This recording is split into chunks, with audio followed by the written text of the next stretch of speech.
আসসালামু আলাইকুম। আজ রোববার, সবাইকে স্বাগত আমন্ত্রণ প্রবাসী সিটি নিবেদিত সৌদি বুলেটিনে। সাথে আছি আমি জাহাদুল ইসলাম রনি। শুরুতে থাকছে শিরোনাম। নিয়োগদাতাদের জন্য কঠোর নিয়ম করছে সৌদি, কমবে স্বেচ্ছাচারিতা। সৌদি দুবাই রেমিটেন্স মজুদ করছে অসাধু চক্র, বললেন গভর্নর।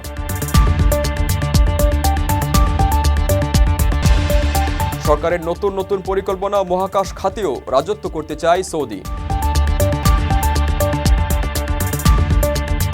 সৌদি থেকে মিনিটে 30 কোটি আয় করছেন নেইমার, বাতিল হতে পারে চুক্তি নবায়ন। দর্শক দেখছিলেন শিরোনাম, এবারে বিস্তারিত। প্রবাসীদের বিনিয়োগের শতভাগ নির্ভরযোগ্য প্রতিষ্ঠান প্রবাসীর সিটি লিমিটেড। এখানে বিনিয়োগ করে হালাল মুনাফা অর্জন করুন।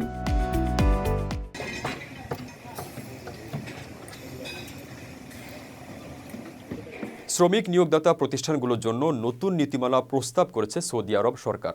শ্রম বাজারকে আরও আকর্ষণীয় ও প্রতিযোগিতামূলক করতে এ উদ্যোগ নিয়েছে দেশটির মানব সম্পদ মন্ত্রণালয়। প্রস্তাবের উপর জনসাধারণের মতামত আহ্বান করা হয়েছে। গালফ নিউজের প্রতিবেদন মতে, বড় মানব সম্পদ প্রতিষ্ঠানগুলোকে 10 বছর লাইসেন্স পেতে 1 কোটি সৌদি রিয়ালের একটি ব্যাংক গ্যারান্টি প্রদান এবং 10 কোটি রিয়ালের পরিশোধিত মূলধন থাকতে হবে। মাঝারি আকারের প্রতিষ্ঠানের জন্য 5 বছরের লাইসেন্স পেতে 50 লাখ সৌদি রিয়ালের একটি ব্যাংক গ্যারান্টি প্রদান এবং 5 কোটি রিয়ালের পরিশোধিত মূলধন থাকা আবশ্যক। ছোট প্রতিষ্ঠানগুলোকে 20 লাখ সৌদি রিয়ালের ব্যাংক গ্যারান্টি প্রদান এবং 50 লাখ রিয়ালের পরিশোধিত মূলধন বজায় রাখতে হবে। নিয়োগ প্রতিষ্ঠানগুলোকে এই 3 ক্যাটাগরির যে কোনো একটি অন্তর্ভুক্ত হতে 2 বছরের সময়সীমা দেয়া হবে। প্রস্তাবিত নীতিমালায় আরও বলা হয়েছে, লাইসেন্সপ্রাপ্ত প্রতিষ্ঠানগুলোকে অবশ্যই যৌথ মূলধনী পুঁজিবাজারে তালিকাভুক্ত কোম্পানির হতে হবে এবং এর মূলধন পুরোপুরি সৌদি নাগরিকদের মালিকানাধীন হতে হবে। তবে সৌদি কোম্পানি আইনে নির্ধারিত বিদেশি বিনিয়োগের মানদণ্ড এবং ন্যূনতম মূলধনের শর্ত পূরণ করে বিদেশি বিনিয়োগকারীরাও লাইসেন্স নিতে পারবেন। এ নীতিমালায় প্রযুক্তিগত, শ্রমিক সংক্রান্ত বা পেশাগত ব্যর্থতাজনিত ঝুঁকি মোকাবিলায় বীমা পাওয়ার বিষয়টি নিশ্চিত করার ক্ষমতা মানব সম্পদ মন্ত্রণালয়কে দেওয়া হয়েছে। কোম্পানির আকার, প্রকৃতি ও কার্যক্রম অনুযায়ী বীমা নির্ধারিত হবে। বীমার মেয়াদ 6 মাসের কম থাকলে কোম্পানিগুলো তাদের কার্যক্রম পরিচালনা করতে পারবেন না। বাজারে পরিবর্তন, ভিসার অনুরোধ বৃদ্ধি, অভিযোগের সংখ্যা বৃদ্ধি, নিয়োগ বা চুক্তি বাস্তবায়নে বিলম্বের মতো বিষয়গুলোর ভিত্তিতে মন্ত্রণালয় ব্যাংক গ্যারান্টির বাড়ানোর অনুরোধ করতে পারে। প্রস্তাবিত নীতিমালায় লাইসেন্সধারী প্রতিষ্ঠানগুলোতে কর্মী নিয়োগের ক্ষেত্রে সৌদি আরবের ভাষায় পারদর্শীদের অগ্রাধিকার দিতে বলা হয়েছে। বিদেশ থেকে প্রিয়জনকে উপহার পাঠান প্রবাসী শপের মাধ্যমে। যোগাযোগ করুন স্ক্রিনে দেওয়া নম্বরে। সৌদি আরবের পুরো রেমিটেন্স এখন সরাসরি বাংলাদেশে আসছে না, দুবাই হয়ে বাংলাদেশে আসছে। একটি অসাধু চক্র সৌদি আরব থেকে রেমিটেন্স কিনে মজুত করছে এবং বাংলাদেশের ব্যাংকগুলোর কাছে বেশি দামে বিক্রি করছে। ফলে সেখানে বসেই চক্রটি বাংলাদেশের ডলার বাজার অস্থির করার চেষ্টা করছে বলে জানিয়েছেন কেন্দ্রীয় ব্যাংকের গভর্নর আহসান এইচ মনসুর। শনিবার সেন্টার ফর এনআরবি আয়োজিত ওয়ার্ল্ড কনফারেন্স সিরিজ 2025-এর উদ্বোধনী অনুষ্ঠানে তিনি বলেন, দায় পরিশোধের চাপে অনেক সময় ব্যাংকগুলো উচ্চ মূল্য দিতেও রাজি হয়ে যাচ্ছে। এভাবে দেশের ডলারের দাম বেড়ে যাচ্ছে। তিনি জানান, গত মাসে একটি রাষ্ট্রায়ত্ত ব্যাংক সকালবেলা 120 টাকায় ডলার কিনেছে, কিন্তু বিকেলবেলা একই উৎস থেকে 127 টাকায় ডলার কিনেছে, কারণ সেদিন ওই ব্যাংকের আমদানি দায় পরিশোধের জন্য পর্যাপ্ত ডলার ছিল না।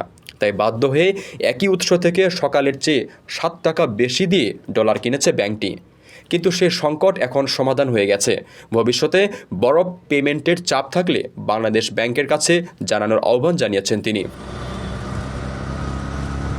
তিনি বলেন, বাংলাদেশের মতো ব্যাংক খাত থেকে ঋণের নামে এত পরিমাণে অর্থ লোপাট ও টাকা পাচার পৃথিবীর আর কোনো দেশে হয়নি। মালয়েশিয়ায় কিছুটা অনিয়ম হলেও বাংলাদেশের মতো এত পরিমাণে হয়নি।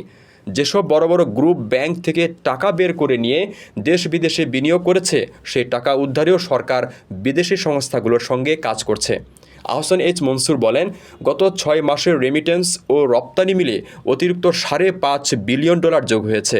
নানা প্রতিকূলতা ও রাজনৈতিক অস্থিরতার মধ্যেও রেমিটেন্স বেড়েছে। কারো কাছে স্বপ্ন পূরণ, কারো আনন্দের উপলক্ষ, আবার কারো জীবন পাল্টে দেওয়ার মুহূর্ত, কখনো জীবন বাঁচাতে সর্বোচ্চ গতিতে উড়ে চলা, কারো আবেগের শেষ মুহূর্ত, আপনজনের শেষ বিদায়ে শামিল হওয়া। এমন সব ইচ্ছে পূরণে সর্বনিম্ন ভাড়ায় দ্রুতগতির বাহন প্রবাসীর হেলিকপ্টার। আপনার প্রয়োজনে যোগাযোগ করুন আমাদের হটলাইনে। 9, 8, 7, 6, 5. মহাকাশ সেক্টরেও পিছিয়ে থাকতে চায় না সৌদি আরব। উদ্ভাবন, টেকসই প্রকল্প আর আন্তর্জাতিক সহযোগিতা বাড়ানোর মাধ্যমে মহাকাশ সেক্টরে বৈশ্বিক নেতা হিসেবে আবির্ভূত হওয়ার উচ্চাকাঙ্ক্ষী পরিকল্পনা নিয়ে এগিয়ে যেতে চাইছে দেশটি। এর মধ্যে 2 সৌদি নভোচারী আন্তর্জাতিক মহাকাশ স্টেশনে পৌঁছেছেন, যা শক্তিশালী মহাকাশ খাত তৈরির জন্য সৌদি আরবের বড় পদক্ষেপ হিসেবে বিবেচিত হচ্ছে। সৌদি তার পরিকল্পনার অংশ হিসেবে রিয়াদে centre for the 4th industrial revolution নামে একটি প্রকল্প উদ্বোধন করছে। সৌদি স্পেস এজেন্সির তত্ত্বাবধানে তারা centre for the future spaces নামেও আরেকটি সংস্থা চালু করতে যাচ্ছে। ধারণা করা হচ্ছে মহাকাশ গবেষণায় এই দুটি প্রকল্প বেশ সাড়া জাগাবে। একসময়ের তেল নির্ভর দেশ সৌদি আরব তার অর্থনীতিতে বৈচিত্র্য ও বহুমুখীকরণের অংশ হিসেবে ভিশন 2030 কর্মসূচি হাতে নিয়েছে। উচ্চাকাঙ্ক্ষী মহাকাশ প্রকল্পগুলো তার অংশ। বিষয়টি নিয়ে সদ্য সমাপ্ত ওয়ার্ল্ড ইকোনমিক ফোরামে নিকোলাই খ্রিস্টোভ মন্তব্য করেছেন, সৌদি আরবে মহাকাশ শিল্প খুব দ্রুত বিবর্তিত হতে যাচ্ছে।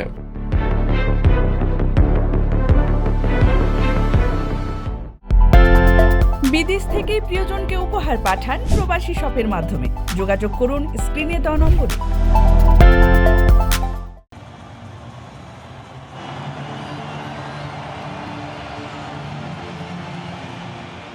সৌদি ক্লাব আল হিলালের হয়ে 2024 সালে নেইমার মাঠে নেমেছেন মাত্র 2 ম্যাচে, যা যোগফলে 42 মিনিট। অল্প সময়ে মাঠে নামলেও বছরে আয় করেছেন 10 কোটি 10 লাখ ইউরো, বাংলাদেশি মুদ্রায় প্রায় 1269 কোটি 27 লাখ টাকা। এর মানে প্রতি সেকেন্ডে তার আয় হয়েছে 50,37,000 টাকা। চোটের কারণে নেইমারের মাঠে অনুপস্থিতি নতুন কিছু নয়। খেলাধুলার চেয়ে বেশিরভাগ সময় কাটে পুনর্বাসন প্রক্রিয়ায়। তবে মাঠে কম সময় খেলেও আয় থেমে নেই ব্রাজিলিয়ান সুপারস্টারের। ফ্রান্সের সংবাদ মাধ্যম ফুট মেরকাটো দিয়েছে চমকপ্রদ এই তথ্য। নেইমারের এই 2 ম্যাচ ছিল এএফসি চ্যাম্পিয়ন্স লিগে আল আইন ও ইস্তেগলাল এফসির বিপক্ষে। বদলি খেলোয়াড় হিসেবে নামা এই 2 ম্যাচে গোল করতে পারেননি বা সতীর্থদের দিয়ে করাতেও পারেননি নেইমার। যদিও দল হিসেবে আল হিলাল জয় পেয়েছিল।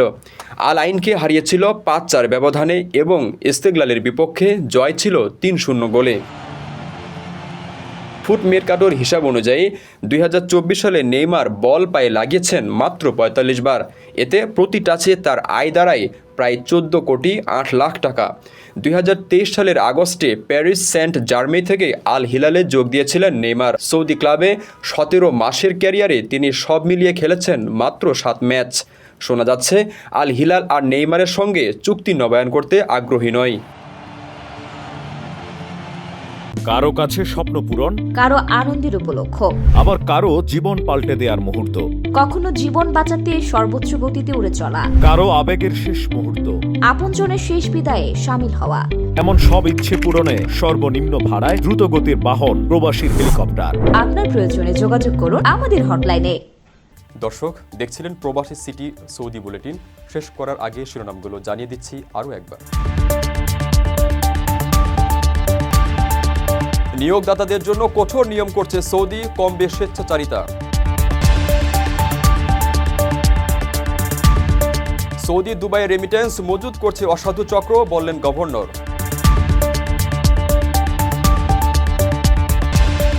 সরকারের নতুন নতুন পরিকল্পনা মহাকাশ খাতেও রাজত্ব করতে চায় সৌদি। সৌদি থেকে মিনিটে 30 কোটি আয় করছেন নেইমার, বাতিল হতে পারে চুক্তি নবায়ন।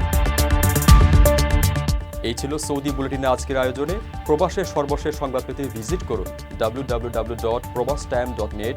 সাবস্ক্রাইব করুন আমাদের ইউটিউব চ্যানেল এবং চোখ রাখুন ফেসবুক পেজে। পরবর্তী বুলেটিন দেখার আমন্ত্রণ জানিয়ে আজকের মতো বিদায় নিচ্ছি আমি জাহিদুল ইসলাম রনি। সে পর্যন্ত সবাই ভালো থাকবেন এবং নিরাপদে থাকবেন। আল্লাহ হাফেজ।